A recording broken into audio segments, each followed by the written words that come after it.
Craig, a 7-1 victory over Retford FC today at the Rail Ground, but we're here to celebrate Jon Kennedy's career as it was his testimonial. Obviously you've had a bit of experience with Kendo coming in as Seb's understudy last season and a bit for the season before. Just talk to us a little bit about the character, the man himself, and how he's helped you.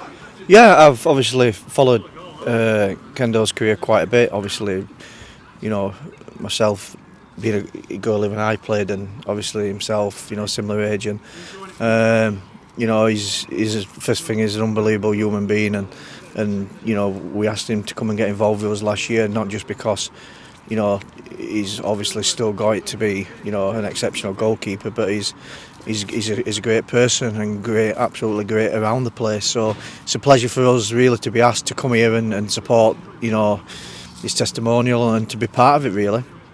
So focusing more on the game, obviously your side took the reins the first half, came away with a 3-0 win in that first 45. Just talk us through how you thought your side played.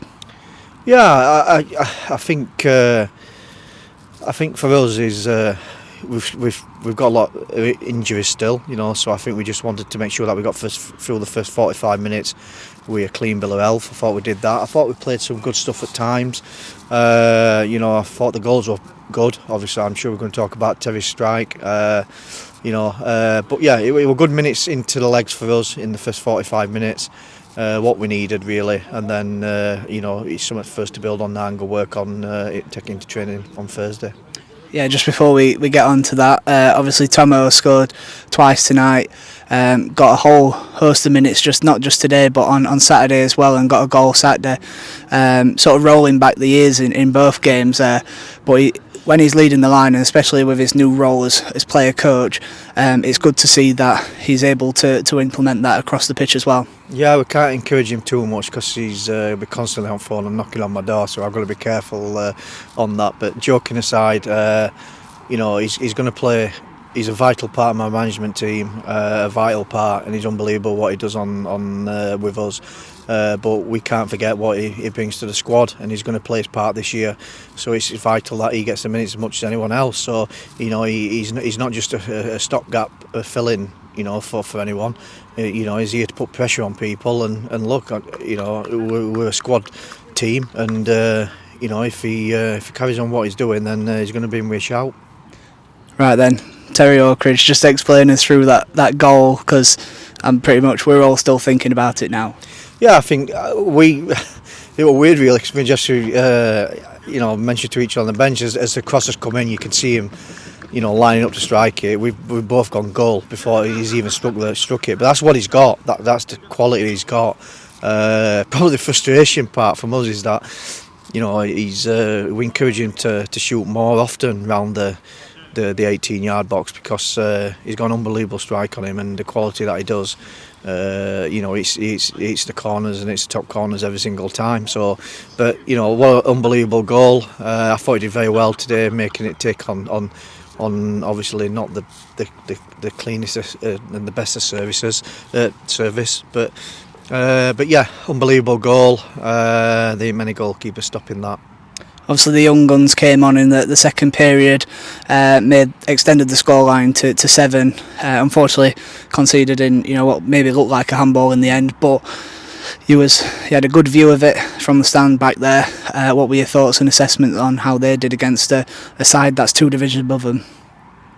I really enjoyed it. I really enjoyed sitting in the stand there and just being able to sit back and watch, you know, the lads at work really, you know, the kids there in where they operate and where they play. It was a pleasure to watch. They played some really good football. The movement were good, and what were really pleasing, they were trying to mimic what we tried to do in the first team. Obviously they got their own stamp on it, but as I said last week, you know, I think Ian and his team are doing an unbelievable job, and they're producing players quick and fast, and you can see now, you know, from the reserves down to the academy, the momentum's starting to build now and get the good quality players through. And you know, on that performance today, they're going to have no problems in the league that they're in, and you know, I'm sure they're going to be flying up the leagues pretty soon. But I think the most important thing for me is that, you know, I'm there myself as manager, looking you know, from the stands on, there's players there straight away that I've looked to and thought, you know, I think we need to be, you know, pushing them in and around the first team and keeping an eye on this. So it's been a really good exercise for me today. Really enjoyed it, and again, a really, you know, a big pat on the back to Ian and his team in where they've got on playing, the squad they've put together, and the enthusiasm and the commitment that they've shown, and the way they play football. There's some talented, very talented, you know, individuals coming through the workshop system now, and it's quite an exciting time, really. Saturday we welcome AFC Mansfield to the Windsor Food Service Stadium. We played them last year on probably one of the driest pitches I think we've ever seen us play on.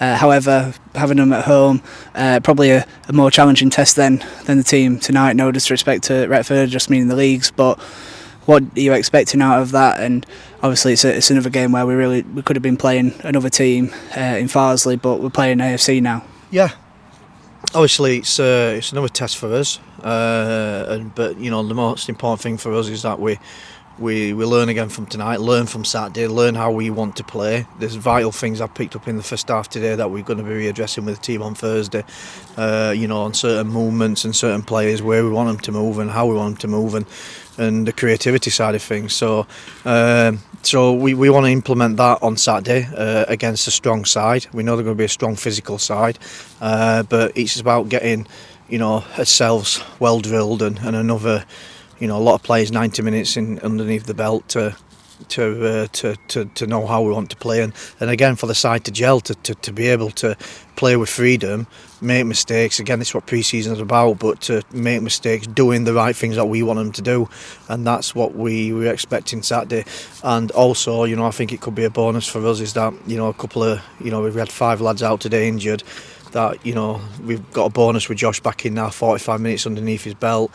Really pleased, and hopefully we've got another 2 that even potentially 3, dependent how things go, you know, back into the first team mix. So hopefully, you know, Saturday we've got a squad list there that's again back to where we need it to be, and that's looking strong.